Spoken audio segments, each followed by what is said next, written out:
กราบสวัสดีครับวันนี้มาพบกับเบาลิดอีกเนาะเบาลิดที่พามากินตำบักแตงพี่น้องเบาลิดตำเองเขาตำแล้วใส่กับปูดองกับทอดน่องไก่ง่ายๆเลยนะมาบ่ต้องเบาหลายแล้วก็เบาลิดพี่น้องดึงรสอืมกับปูหน่อยพี่น้อง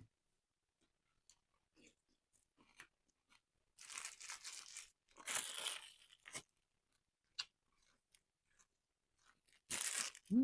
ม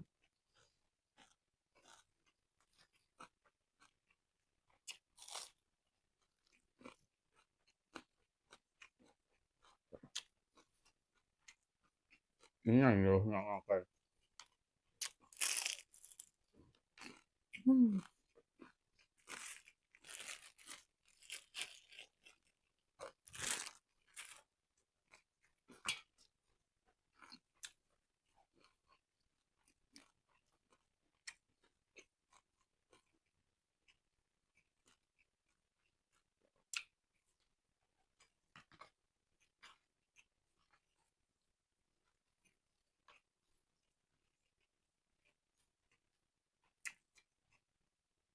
มาเด้อพี่น้องกินเขาวกัน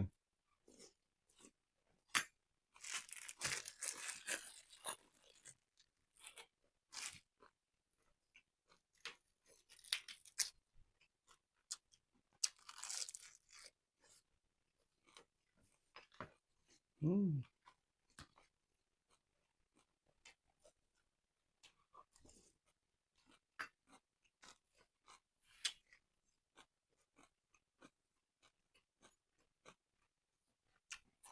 มือนี่ขาผูกไว้พี่น้องไว้คงไม่อยากไม่ใช่พี่น้องอืม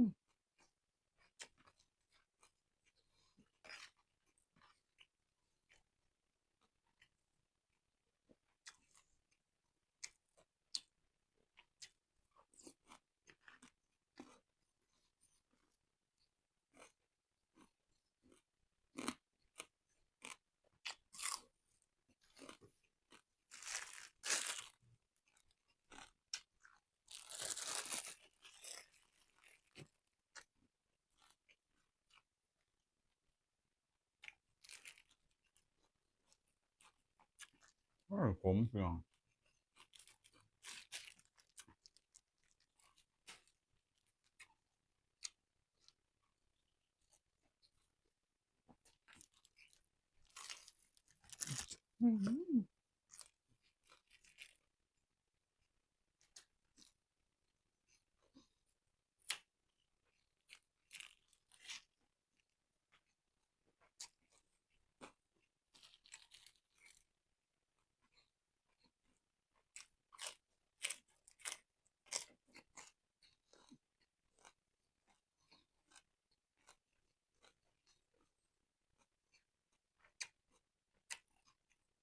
กับปูหน่อยพี่น้อง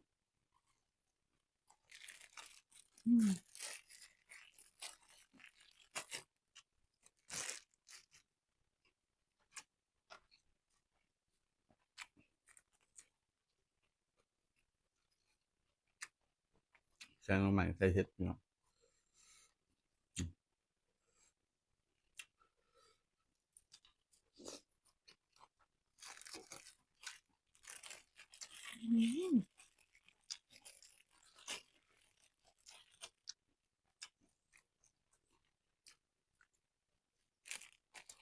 เขาท่าครับพี่น้อง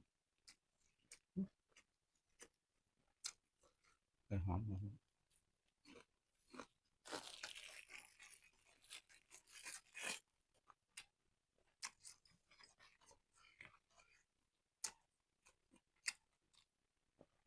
กำบักแดงมันต้องสดน้ำอยู่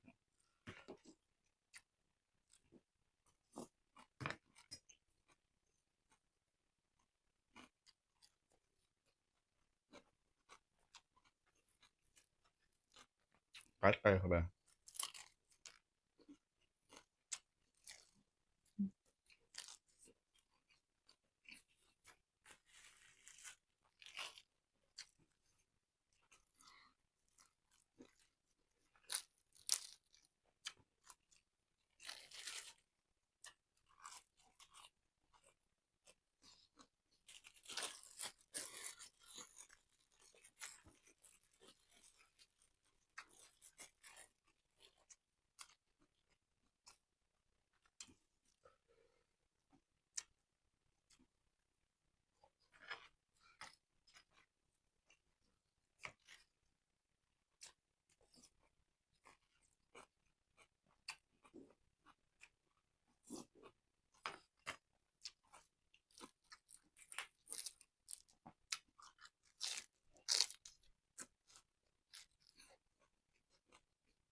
ภาครับพี่น้อง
ทำไมพี่น้องก็เผ็ด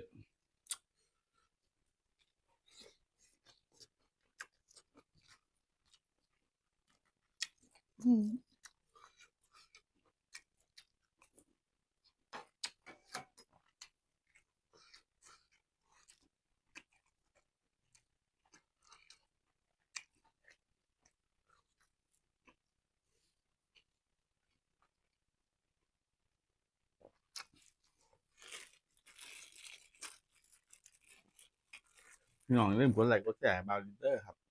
กดติดตามไปกดกระดิ่งแจ้งเตือนบ่าวลีต้องคลิปคู่มือนะพี่น้องเพื่อจะบ่ได้พลาดคลิปใหม่ๆของบ่าวลีอ๋อคือกับเผ็ดพี่น้องกดน้ำเอา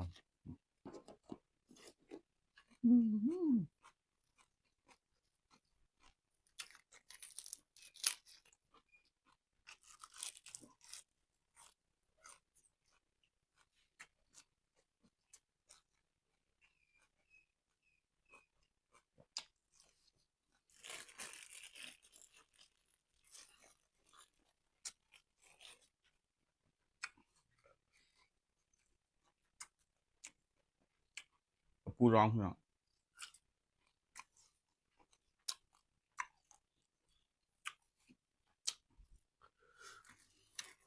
โอ้มันบ้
านบ่าวลีขอลาพี่น้องก่อนเด้อบัดกล่าวสวัสดีครับ